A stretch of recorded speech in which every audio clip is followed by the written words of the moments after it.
आप देख रहे हैं रेड लाइन इस्लामाबाद स्टूडियो से। पाकिस्तानियों की एक बहुत बड़ी तादाद मशरक़ वस्ती में काम करती है, हमें रेमिटेंसेस भी भेजते हैं, लेकिन वहाँ पर जो सूरत हाल है बड़ी मखदूश है। आज एक कमेटी को ब्रीफिंग दी गई जिसके अंदर बताया गया कि इसमें से मेजॉरिटी जो पाकिस्तानी वहाँ पर काम कर रहे हैं वो गैर हुनरमंद है, और वहाँ पर जाके वो जिस किस्म का काम करते हैं, जिस किस्म की बातें करते हैं, जिस किस्म का कल्चर रिप्रेजेंट करते हैं, उसकी बुनियाद पर तो उनमें से बहुत सौ को डिपोर्ट भी किया जाएगा। सियासत वहाँ पर जाके करते हैं, काम नहीं करते हैं, तो काफ़ी शर्मिंदगी की बात है। पाकिस्तान के लिए माफ़िक्रिया भी है, इस पर भी बात करेंगे। और हम बलूचिस्तान के अंदर जो एहतजाज हो रहा है चाइनीज़ की तरफ से, उसके ऊपर दबे अल्फाज में कहा गया है कि आपको इन मंसूबों की अहमियत का एहसास होना चाहिए, तो इस पर भी हम बात करेंगे। हमारे पास जाल कमाल खान साहब जो एक्स CM हैं और मौजूदा वफाकी वज़ीर हैं बराए तजारत, ज्वाइन करेंगे। लेकिन हमारी मेन स्टोरी आज की बहुत बड़ा वाक़या, तारीख़ साज वाक़या और हमारे मुल्हिका ख़ित्ते को जंग के ख़तरात से दो चार करने का वाक़या। इस्माइल हनिया जो हमास के पॉलिटिकल हेड थे, उनको तेहरान में सदर की जो तकरीब थी इनागुरेशन की, उसमें शिरकत में आए हुए थे, वहाँ पर कत्ल कर दिया गया। इसराइल पर तमाम इल्ज़ाम है, इसराइल ने इसको अभी रिस्पॉन्ड नहीं किया। बहरहाल इसराइल ने जिस चीज़ को रिस्पॉन्ड किया है वो ये कि बैरूत में उन्होंने हिज़्बुल्लाह के एक बड़े कमांडर को मारा है जिसको उन्होंने ओन किया है। अब ईरान में रेवोल्यूशनरी गार्ड जो है उस के ऊपर एक बहुत बड़ा लम्हा फ़िक्रिया है और परेशानी है। जो ईरान के स्पिरिचुअल लीडर हैं अली ख़ामेनी, उन्होंने कहा है कि हम इस खून का बदला लेंगे। तमाम की तमाम दुनिया की तवज्जो अब ईरान और इसराइल के ताल्लुकात, गज़ा की सूरत हाल पर है। अगर इसके ऊपर रिटेलिएशन होती है तो इसराइल इस जंग को किस नहज पर ले जाएगा और तमाम के तमाम ममालिक इसकी लपेट में इर्द गिर्द के आ सकते हैं। इस पर हमें बात करनी है। हमारा पहला सेगमेंट है। डॉक्टर कामरान बुखारी हमें ज्वाइन कर रहे हैं, माहिर हैं मशरिक़ वस्ती के अमूर के और सीनियर डायरेक्टर हैं new lines institute for strategy and policy.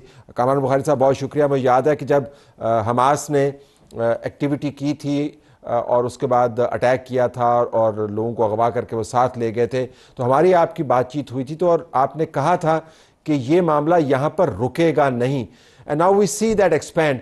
तो ज़रा पहले तो इसके ऊपर आ जाएं कि क्या वाक़तन उस वाक़े का ये सयाको सबाक है जो आज कत्ल हुआ है, या ये वैसे ही हो सकता था जैसे पिछले असैसिनेशंस हुए हैं अगर वो गज़ा का मामला ना भी होता तो?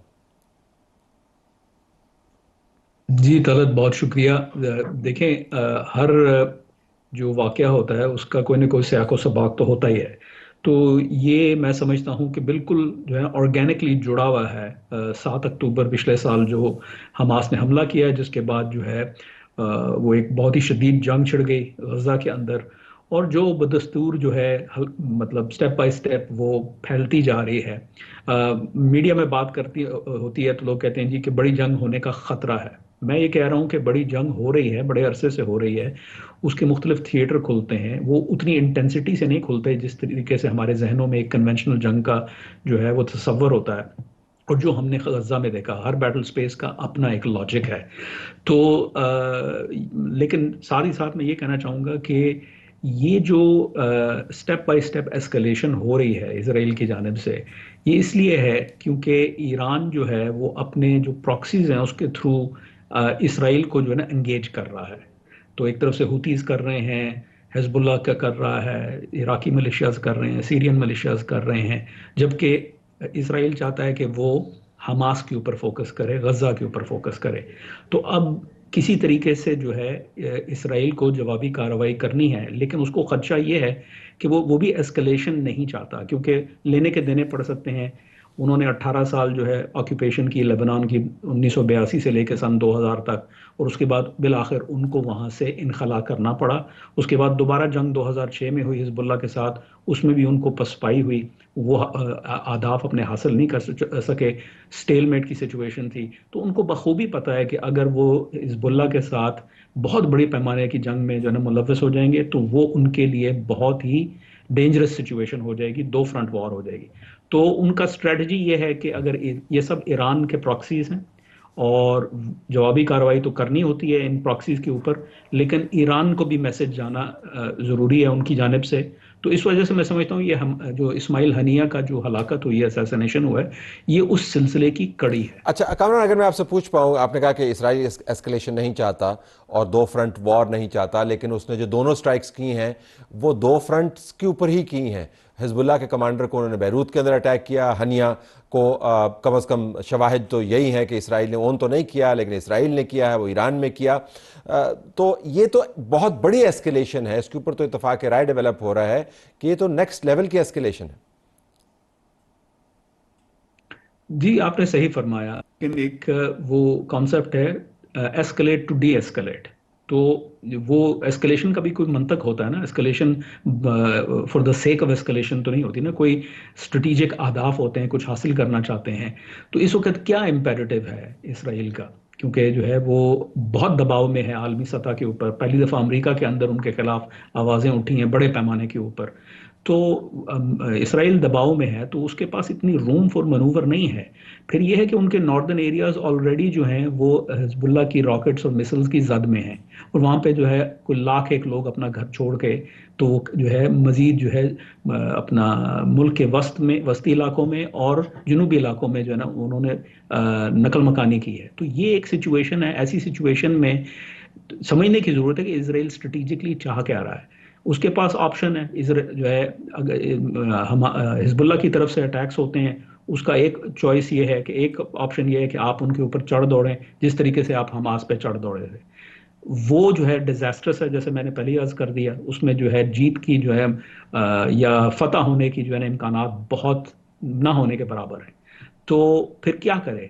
तो इसी तरह की कार्रवाई की जाती ठीक है है। ताकि दूसरी साइड को ये मैसेज जाए कि देखें हम जो है बड़े पैमाने पे जंग नहीं चाहते, लेकिन तक और आप लोग भी बाज आ जाएं, हम आपके साथ लड़ना नहीं चाहते, हम गजा पे फोकस करना चाहते हैं। अगर मैं पूछ पाऊँ, ईरान के लिए तो बहुत बड़ा धचका है। आप मौका देखें किस मौके पर यह हुआ। इस्माइल हनिया जो है वो प्रेसिडेंट की इनागुरेशन पर आए, फिर इस्लामिक रेवोल्यूशनरी गार्ड उनकी हिफाजत पर मामूर, जो अली ख़ामेनी हैं उनके वो मेहमान, और अभी एक हादसे से निकले हैं, सानिया से निकले हैं, उनके सदर का जहाज़ क्रैश हुआ। फिर असैसिनेशंस पहले भी होती रही हैं। सो ज़रा ईरान का बताइएगा, what does it mean for Iran? देखिए, आपने सही फरमाया। ईरान इस वक्त बहुत सख्त दबाव में है, उसको बड़ी एक एम्बैरेसिंग सिचुएशन का सामना है। जो आपने जिस मौके का हवाला दिया कि इंस्टॉलेशन हो रही है नए सदर की, उसके दौरान बहुत सारे वीआईपीज आए हुए हैं। उस दौरान जो है इस्माइल हनिया का जो ना असैसिनेशन होना, और जिस तरीके से हुआ, उनको कानो कान खबर नहीं थी। कहा जा रहा है कि कोई क्वाड काप्टर जो है यूज़ किया गया है, वो ऑर्डिनेंस से भरा हुआ था, जिसने हमला किया उस अपार्टमेंट बिल्डिंग में कि जहां पर ये रिहायश पजीर थे।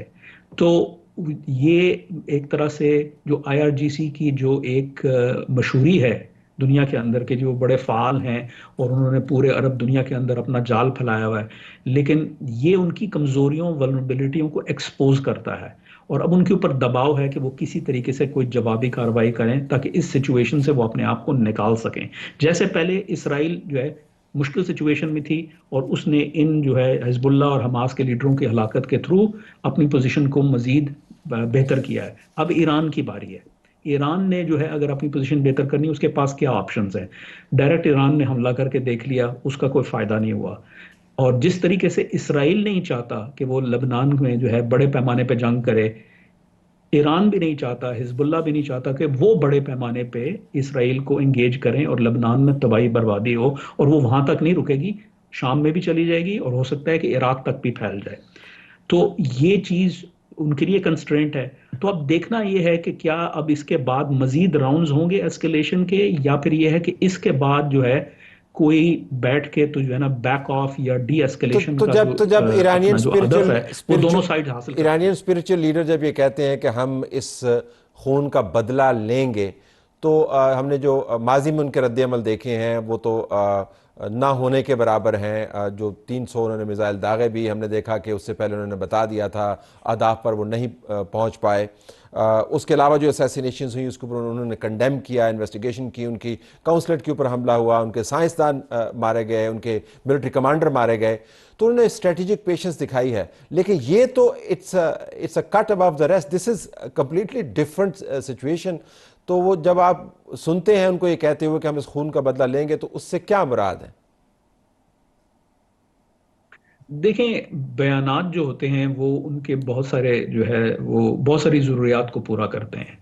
वो ज़रूरी नहीं कि वो उनके असल जो मुहर्रकात हैं या जो भी उनकी स्ट्रेटेजिक प्लानिंग है उसकी अक्कासी करें। और अगर सोचा जाए तो कोई भी एक्टर अपने प्लान्स वक्त कबल अज वक्त जो है उसका इश्तिहार नहीं लगाता और वो जो है ना शेयर नहीं करते। तो ये एक रस्मी सा जवाब है कि भाई ये हुआ है तो हम बदला लेंगे। जैसे आपने फरमाया कि माजी में भी हमने बड़े बदले के दावे देखे लेकिन कुछ नहीं हुआ।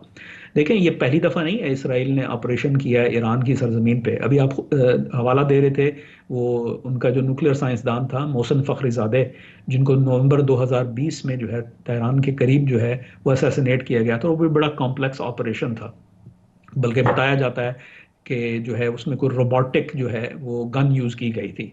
तो ये कोई Iran is penetrated by Israeli intelligence, ये कोई नई बात नहीं है। तो ईरान को अब ये सोचना है कि किस तरीके से अपनी लेवरेज को दोबारा जो है ना बहाल किया जाए। क्योंकि असल में देखें, उन्होंने एक नए सदर को इलेक्ट होने की इजाज़त दी है जो कि एक मोतदिल पसंद जो है शख्सियत है, जो रिफॉर्मिस्ट हैं।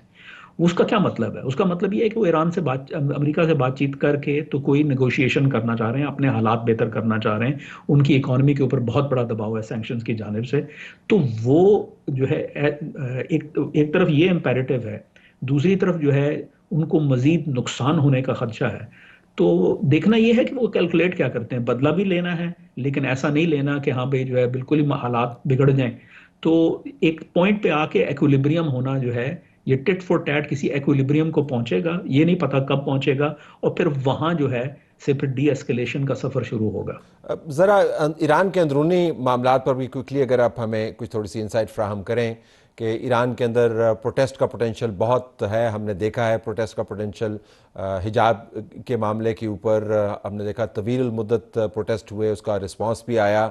पावर स्ट्रगल के बारे में हम सुनते रहते हैं, ज़रा क्लोज सोसाइटी है, हमें सिस्टम है उनका, सोसाइटी तो खैर ओपन है, लेकिन हमें पता नहीं है कि डायनामिक्स क्या है। इस किस्म का जब वाक़या होता है तो जो उनके स्पिरिचुअल कंजर्वेटिव लीडर्स हैं उनके लिए क्या मसला है डोमेस्टिकली कि जी देखें हमारे मुल्क के साथ क्या हो रहा है और आप हाथ पे हाथ धरे बैठे हैं और सिर्फ बयान जारी करते हैं? जी बिल्कुल, ये बहुत ही बड़ा जो है वो परेशानी का जो है आलम है उनके लिए, ये डोमेस्टिक सिचुएशन, ख़ास तौर पे ऐसे मौके पे कि बैरूनी तौर पे हमला हो रहा है। क्योंकि देखिए, ईरान की जो रियासत है, ईरान की जो रेजीम है, उसने डोमेस्टिकली क्या वो नैरेटिव बेचा हुआ है, वो ये है कि देखें हम एक बहुत बड़ी ग्रेट पावर हैं। लेकिन उसकी तनकीद आती रही है कि भाई ग्रेट पावर जो है कि क्या ज़रूरत है कि जब हमारे यहाँ लोग जो है वो इकॉनमी ठीक नहीं है, लोगों के अंदर पास जो है रोज़मर्रा ज़िंदगी गुजारने के जो है वो ज़राए नहीं हैं, ऊपर से आपने इतना ज़्यादा दबाव डाला हुआ है, औरतों को जो है ना पाबंदी रखी हुई है। तो एक एक तरह से जो है एक तालिबानाइज्ड किस्म का माहौल क्रिएट आपने किया हुआ है। तो क्या फ़ायदा ऐसी ग्रेट पावर स्टेटस का? फिर ऊपर से इस तरह के हमले हो जाएं तो फिर इनकी साख को बहुत नुकसान पहुंचता है। वो एलिमेंट्स जो कि इस तरह की जारहाना फॉरेन पॉलिसी जो कई दिहाइयों से ईरान ने इख्तियार की हुई है, उसकी उससे जो लोग नाला हैं सिस्टम के अंदर, मुसल्ह अफवाज के अंदर, जो क्लर्जी के अंदर, जो सियासत अपना पॉलिटिशियंस की जो कम्युनिटी है, जो उनके टेक्नोक्रेट्स हैं, जो मतलब पूरा का पूरा जो रियासती ढांचा है और सिविल सोसाइटी है, फिर उसमें से वो उन लोगों को तकवीत मिलती है कि भाई देखें, देखा आपने जो है आपके जो है वो जो बोए हुए बीजों की वजह से जो हमें फल मिल रहा है, ये देखें क्या हो रहा है, कितनी तबाही बर्बादी हो रही है। So this is a huge problem और बहुत प्रेशर है। और फिर ये भी तलत समझना ज़रूरी है कि ईरान एक बड़े ट्रांजिशनरी फेज से गुजर रहा है। जो आयतुल्लाह अली खamenei हैं वो 85 साल के हैं। उन्होंने आज नहीं तो कल, कल नहीं तो परसों जो है दुनिया से रुखसत होना है और उनकी जो एक नया सुप्रीम लीडर इलेक्ट होना है। तो ये जो है 35 साल से ये शख्स जो है वो रियासत पे जो है वो एक तरह से रूल कर रहा है। तो ये एक बहुत हिस्टोरिक ट्रांजिशन होने वाला है। और ये बेसिक कॉन्टेक्स्ट है जिसके अंदर ईरान इस तरह की फॉरेन पॉलिसी जो है जो वॉलेटाइल जो है ना जियोपॉलिटिकल सिचुएशन है उससे दो चार है। Fascinating unnerving as well. Thank you very much as always नाजरीन। डॉक्टर कामरान की आप बात सुन रहे थे। हालात बहुत ही मखदूश हैं और हमें इन पर नज़र रखने की ज़रूरत है। हमें मशरक़ वस्ती से नहीं निकलना। अब हम अपने मसाइल की भी बात कर लें। जो पाकिस्तानी वहाँ पर गए हुए हैं, हमने किस किस्म की लेबर वहाँ पे भेजी है कि जो होस्ट कंट्रीज़ हैं हम पर एतराज़ कर रही हैं और इन लोगों को, इनमें से चंद एक को वापस भेजने की बातें कर रही हैं।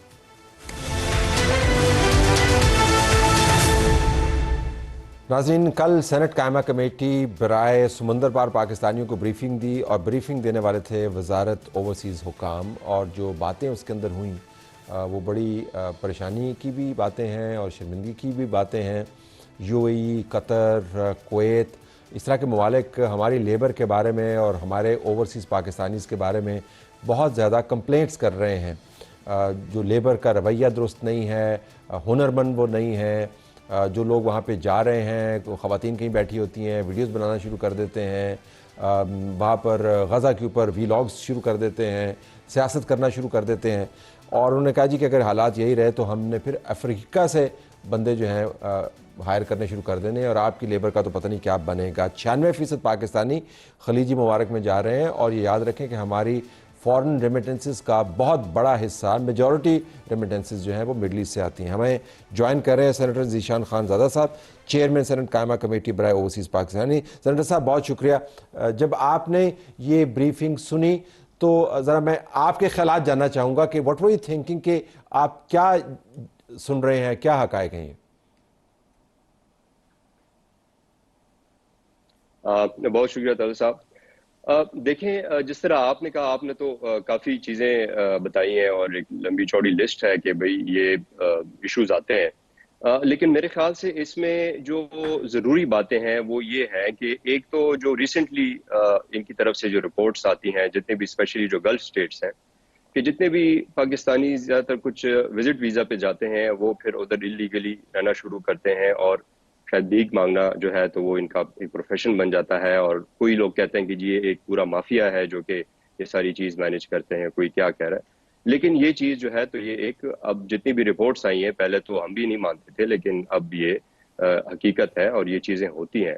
लेकिन जब उससे भी ज़्यादा जो अलार्मिंग चीज़ हमें इस दफ़ा रिपोर्ट में मिली है, जो प्रेजेंटेशन उन्होंने दी है, वो ये थी कि यूएई के हवाले से जो उन्होंने कहा है कि जो भी वो कहते हैं कि जी हमारे जो क्रिमिनल केसेस होते हैं तो उसमें 50% केसेस में पाकिस्तानी इन्वॉल्व होते हैं।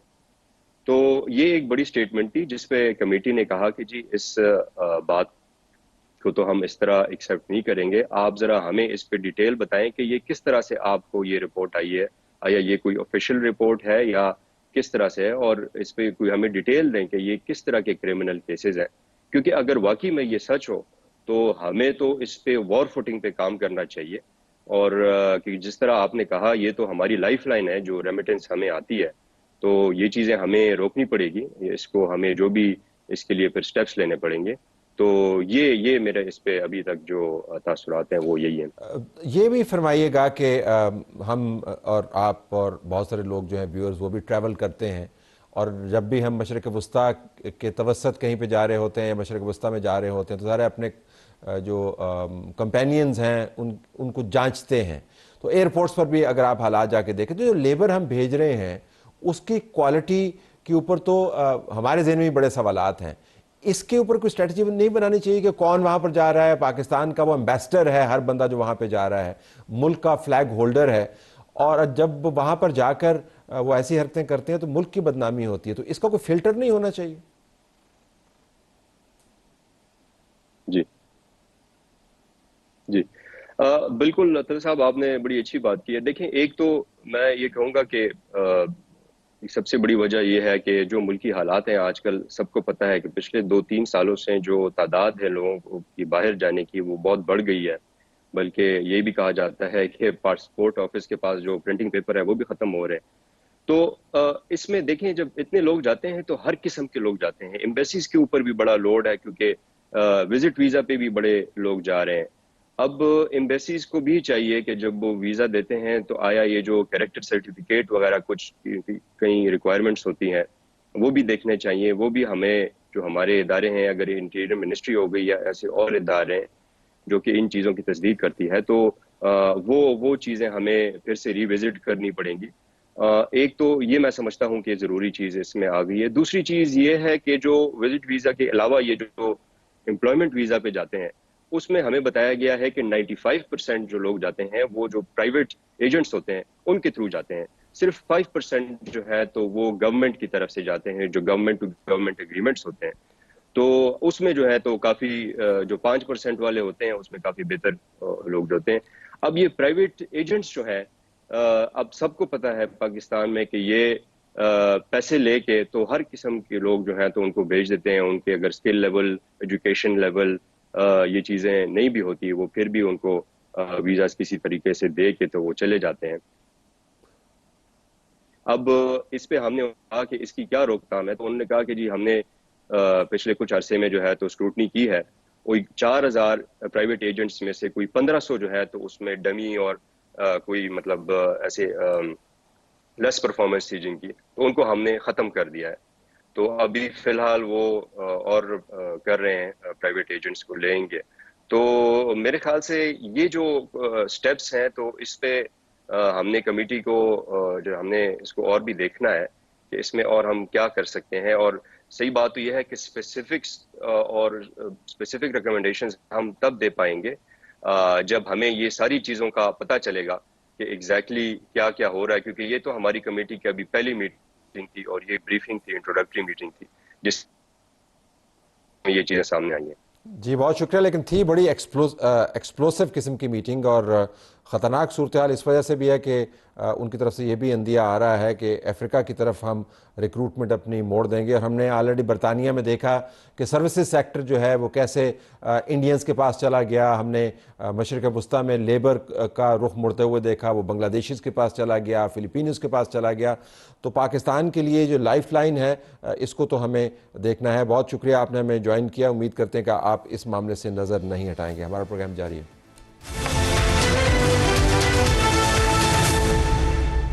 आइए नाज़रीन, आप पाकिस्तान की सियासत की बात करते हैं जिसके अंदर एहतजाज भी है, एतराज़ भी है और फसाद भी है। जाम कमाल खान साहब वफाकी वज़ीर बराए तजारत हमारे साथ मौजूद हैं, वफाकी काबीना का ज़ायरा हिस्सा है, सेंट्रल मिनिस्ट्री इनके पास। आपका बहुत शुक्रिया जी, आपने हमें ज्वाइन किया। मैं एक चाइनीज़ काउंसलर का स्टेटमेंट देख रहा था, कराची में उन्होंने दिया, ब्रीफ सी उन्होंने बात की। उन्होंने कहा जी कि वहाँ पर गवादर में कुछ लोग एहतजाज कर रहे हैं तो उनको एहसास होना चाहिए वहाँ के मनसूबों का। तो चाइनीज़ आपको पता है कि they very economical with words, लेकिन जब ये स्टेटमेंट वो देते हैं तो आपका क्या ख्याल है, वो क्या बताना चाह रहे हैं कि हमने सही तरीके से उन लोगों को कन्विंस नहीं किया या उन लोगों ने इसका एहसास नहीं किया? What's your take? तो सब मेरा एक पास एक्सपीरियंस भी रहा है और बलूचिस्तान से वाबस्तगी भी है। वफाक में पहले भी मौका था, इस दफ़ा भी है। असल में जो सबसे बड़ा एक वैक्यूम डेवलप होता है, चाइनीज़ ने तो अपनी इन्वेस्टमेंट भी की और एक प्रोजेक्ट लॉन्च भी किया और उसका मेन मकसद होता है कि उस इलाके में और एक ओवरऑल पाकिस्तान की तरक्की में वो भी अपना जिस तरह से हाथ उन्होंने एक शामिल अपना एक वे फॉरवर्ड आगे किया है। अब हमारी ज़िम्मेदारी, अब अपनी ओनरशिप हम क्या दिखाते हैं।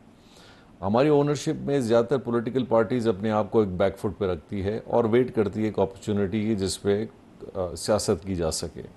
अब हालांकि मुल्कों का तो काम नहीं है कि वो प्रोजेक्ट्स भी दें, फैसिलिटेशन भी करें, ऊपर से उन्हीं के प्रोजेक्ट्स के ऊपर एहतजाज भी हों और मामलात भी ख़राब हों।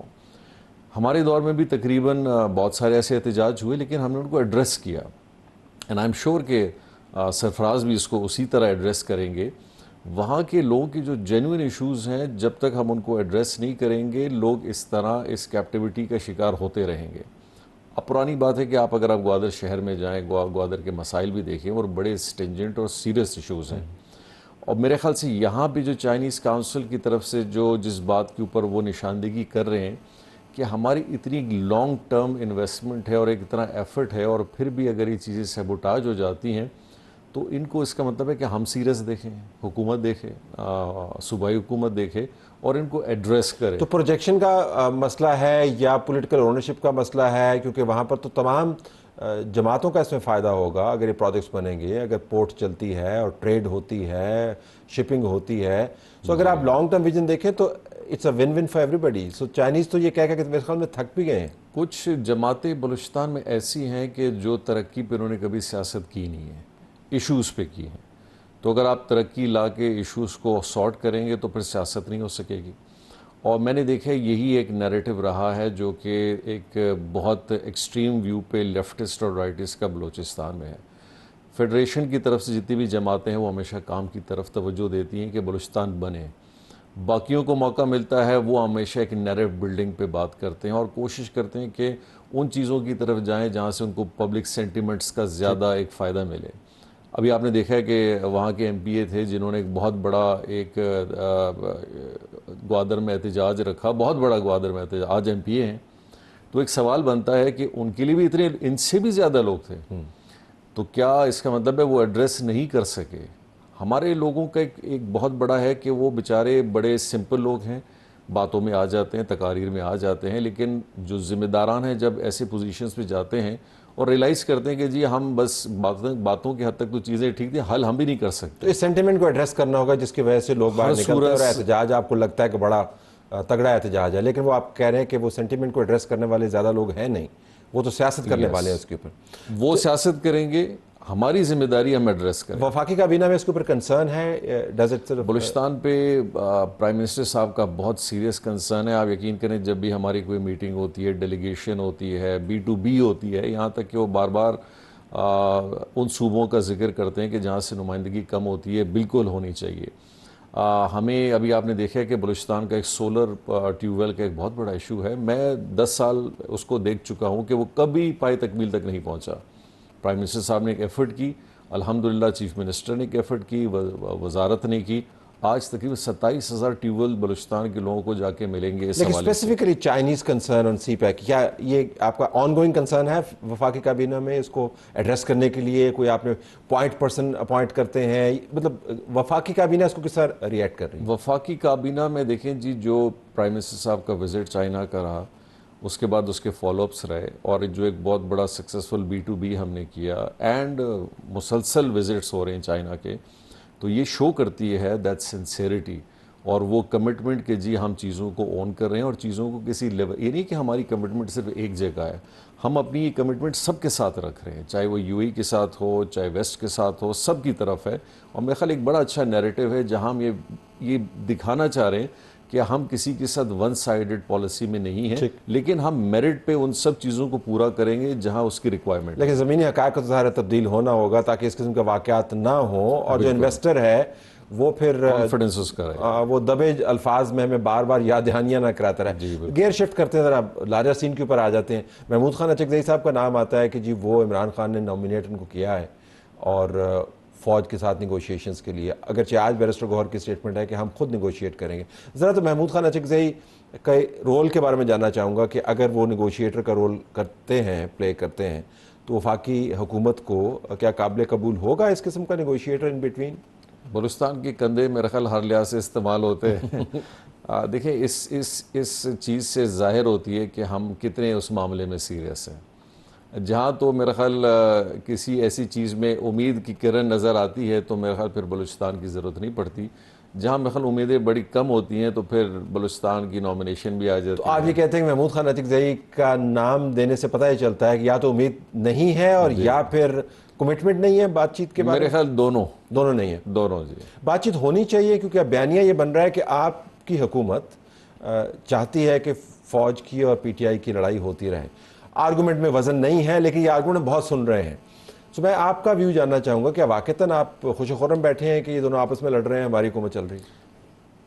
जिस तरह देखिए हुकूमत चल रही है उसमें जिस संजीदगी की लेवल मैंने अपनी ज़िंदगी में देखा है, सियासत की है, बड़ों को देखा है, इतना एफर्ट मैंने बहुत कम देखा है कोई प्राइम मिनिस्टर अपने काम में दे। The level of commitment and the level of interaction and things in addressing issues. और हमारी गवर्नमेंट, आप यकीन करें, ज़्यादातर हमारा टाइम इन चीज़ों पे गुजरता है कि हम ये पब्लिक नैरेटिव इशूज़ को एड्रेस कैसे करें, वो चाहे मुख्तलिफ़ चीज़ों पे है। जहाँ तक बात दूसरी सियासी चीज़ की आई है, देखिए हमने पहले ही बड़ा क्लियरली प्राइम मिनिस्टर ने कहा है कि हम हर उस हवाले से जो पाकिस्तान की मफाद में है, floor of the house prime minister ने कहा आप आएँ, बैठें और बात करें। लेकिन किस चीज़ों पे बात करें? देखिए सबसे पहले तो आज हमारा तो शराइत की फहरिस्त दी है उन्होंने, आज उन्होंने कहा जी कि इलेक्शन उनकी नए शराइत करवाएं के और उनके फॉर्म 47 की आपकी हुकूमत को फारिग करें और वगैरह उनके वगैरह। शराइत में अगर वो सारी चीज़ें हैं जो पाकिस्तान और पाकिस्तान के अवाम की बेहतरी के लिए आज के दौर में चीज़ों को हल करती है, तो बिल्कुल हम सामने जाएंगे, बात भी करेंगे और हल भी करेंगे। लेकिन अगर मेरे शराइत मेरे ख्वाहिशात के मुताबिक हों तो फिर तो मैं किसी की ख्वाहिश पे नहीं चल सकता। आज आपकी ख्वाहिश है, कल किसी और की ख्वाहिश होगी, तरसों पर किसी और की होगी। तो हुकूमतों ने अगर ख्वाहिशात पे ही चलना शुरू कर दी, हाँ मामलात पे आएँ, आप बनाएं चार्टर ऑफ इकनॉमिक्स पे आएँ, इकॉनमी के हवाले से एक वे फॉरवर्ड करें, हमारा साथ दें, उसके बेनिफिशरी आप भी बने, आपका सूबा भी बनेगा, आने वाले वक्तों में हुकूमतें भी बनेगी।